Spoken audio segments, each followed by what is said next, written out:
بسم الله الرحمن الرحيم نحمد ونصلي على رسول الكريم أما بعد Alhamdulillah, by the sheer grace and mercy of Allah subhanahu wa ta'ala, we are now on part 32 concerning spiritual discourses, and we are discussing the merits of modesty and humility. Hazrat Isa alayhi salam said, those who are humble in this world are blessed.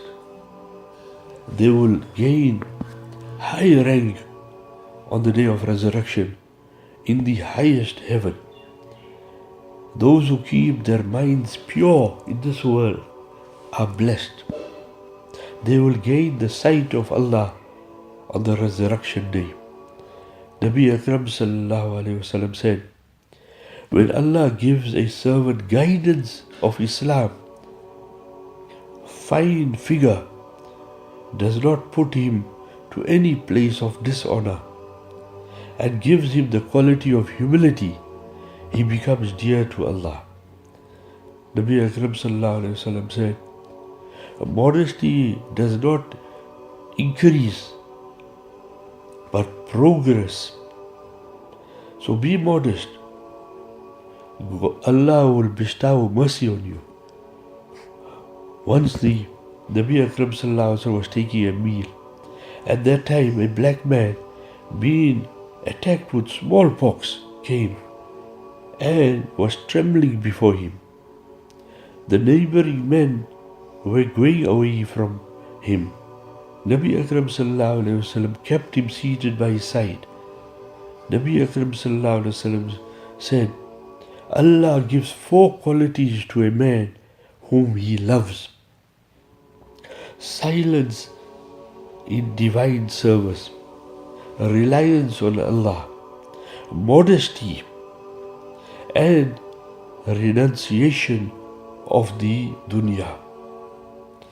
Now we can see the merits of being modest and humble coming forth. Hazrat Isa alayhi salam said, those who are humble in this world are blessed. They will gain high rank on the day of resurrection to the highest heaven. Just for being humble, Allah will give benefit in this world and they get higher rank on the day of resurrection. And those who keep their minds pure in this world are blessed. When you keep your mind and heart pure, that means you do not have malice, you do not have jealousy, you do not have anger, you do not have greed, you do not have vanity, you do not have quality of lying, you do not have arrogance. When the heart is clean, then Allah subhanahu wa ta'ala, He classifies you blessed. Why? Because these, as stated, there are 2 types of qualities. Akhlaq hamida, akhlaq razila. Good character traits and bad character traits. And a person must remove all the bad, evil, filth, muck from the heart.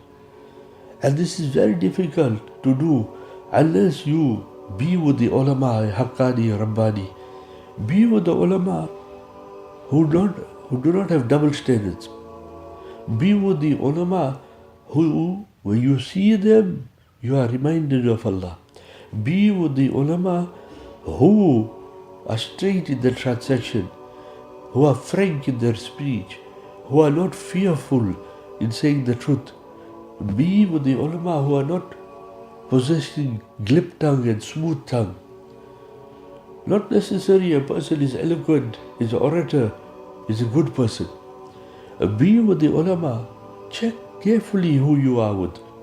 See the person's transactions and dealings with his own family and kith and kin, and then you realize who is good, who is bad. Be with the ulama who are straight in their business dealings. Be with the ulama who are not fearful in proclaiming the haqq. Be with those people who speak against the current deviated groups of the Shias, the Salafis, the Mamatis, the Qadianis. Do not be with the ulama who are fence setters, who don't say anything against their potential sponsors. Be very careful not to go into the wrong hands. Those who are having pure minds in this world are blessed. They will gain what? The sight of Allah on the resurrection day. There's very big academic discussion that in Jannat what is the best thing. So ulama say, what is Jannat itself? Some say no, it is to get the pleasure of Allah in Jannat. Some say no, it is the sight of Allah.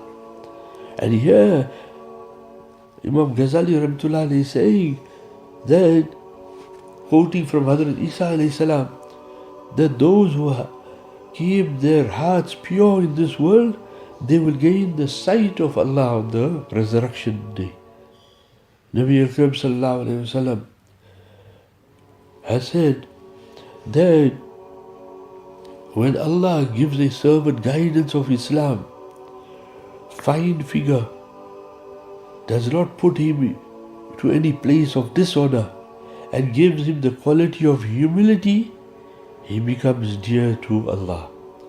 So when Allah blesses a person with Islam, that's one boon, and gives him good health, that's another boon, and Allah does not put you into the position, place of dishonor, that's another boon, and then Allah gives him the quality of humility, then you know that now you are becoming one who is dear to Allah. You want to know who is dear to Allah, then these four qualities. One is a person is a Muslim. Secondly, a person is blessed with general good health. And thirdly, that the person does not go into any wrong place, a place of dishonor. Allah does not put a person in a position of dishonor, in a place of dishonor. And then a person is given the quality, noble quality of humility, then know Allah Ta'ala is happy with you. Nabi Akram sallallahu alayhi wa sallam said, modesty, be modest, Allah will bestow mercy on you. See, look at the quality that will bring mercy, compassionate of Allah. That be modest, Allah will bring mercy. Once Nabi Akram sallallahu alayhi wa sallam was having a meal, at that time a black man who had smallpox came and was shivering before him. The neighboring men were going away. Nabi Akram sallallahu alayhi wa sallam kept him seated by his side. Then Nabi Akram sallallahu alayhi wa sallam mentioned four qualities. He said, Allah gives four qualities to a man whom Allah loves. So when Allah loves someone, Allah gives that person four qualities. So let us listen to these four qualities. Who Allah, the Nabi is saying this, that if a person has got these four qualities, then know Allah loves that person. And this may not be comfortable for us to hear, let alone we may not even understanding. But remember, the deen is based not upon akal, not upon intelligence. The deen is based upon naqal, narration. And this is one great difficulty which the modernist cannot understand. And those who want to revive, review Islam shamelessly. And they, many a times, because of this concept of, we should re-look at Islam. We should revisit the inheritance laws of Islam. You see, hijab was for that time, it's not for now. You see, sighting of the moon was physical eyes that time. Now we got telescopes. Now you see, the woman must be liberated They were kept confined for that time. Now the women have to be liberated. They have to be on par with the men. So Islam must be revisited. And you see, the laws of wuzu also we have to change, because the wuzu was for that time. Now we are living in a different world. So every other ayat of Quran Kareem, every other injunctions of Allah Azza wa Jal, every other command of Nabi Akram Sallallahu Alaihi Wasallam, we must revisit. Why? Because we fail to understand that the deen is not based upon intelligence or the so-called dynamics have changed. Now dynamics have changed, now we must change the laws. There's no such thing. This modernistic view and approach towards Islam takes many a person out of Islam. So Nabi Akram Sallallahu Alaihi Wasallam is saying 4 qualities Allah gives a person whom He loves. Silence in divine service. The person, what he does, when he comes to serving Allah, he doesn't squeal, doesn't complain, doesn't quarrel, doesn't make a fuss of it, doesn't cut, measure and trim. He just does it. He doesn't object. Secondly, reliance on Allah, having tawakkul in Allah. And then doing our best, making dua. Like how Nabi Akram Sallallahu Alaihi Wasallam, when the Sahabi came with his camel and he asked Nabi Akram Sallallahu Alaihi Wasallam, should I tie my camel? Nabi Akram Sallallahu Alaihi Wasallam said, yes, tie your camel, make dua. So we must do, then make dua. Don't wait for manna and salwa. Yes, Allah wants us to strive. Strive, study hard. Then go and write your exam and make dua. Then Allah subhanahu wa ta'ala, mercy, help, nusrat, support will come. Then modesty. This modesty, see how important it is. When a person is modest, he will wear the right clothing, he will say the right thing, he will have the right hairstyle, he will talk proper, he will be like a human being. Modesty maketh the man. Modesty will make this person conform to the Sharia of Islam. Modesty will turn this person not into an animal, but will turn the animal into a man. Modesty is going to direct him towards good behavior and good personality. Modesty is going to remove pride.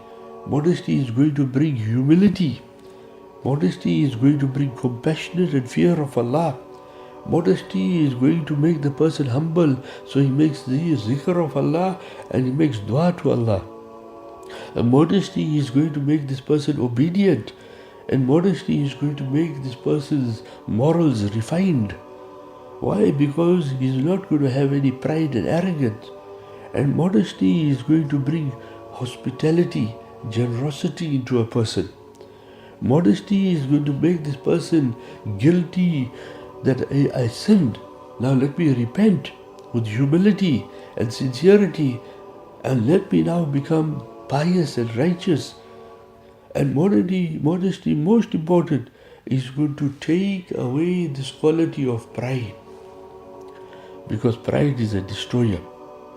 Then Nabi Akram Sallallahu Alaihi Wasallam said, renunciation of the world. Meaning that to leave the harms of the world. Every pious personality was one who never hankered after the world.